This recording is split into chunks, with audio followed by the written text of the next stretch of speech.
When we first started doing implementations of product lifecycle management and ERP, companies were very centralized and everything was in one place.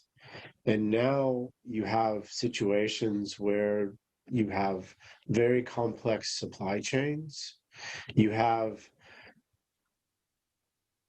distributed engineering, distributed manufacturing across not only just one country, but across multiple countries. So putting infrastructure in place to manage the flow of information in that situation is far more complicated than what we had to deal with when you had one company where everything was under a single roof. The other thing that has really come to a head over the last probably 10 years has been the regulatory environment.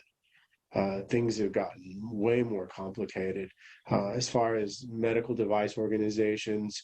All the laws that have been passed in that space have made things extremely challenging to be a product development company in the medical device space.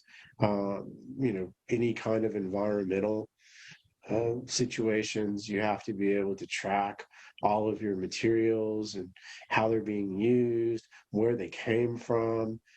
It's just created a much more complex environment than what we were dealing with in the past. And you really become much more dependent upon technology.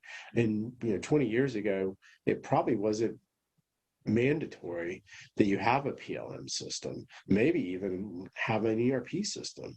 And in today's world, it's really table stakes for being able to have a product development organization. If you don't have a strong product lifecycle management and ERP solution in place, you're really going to struggle being successful.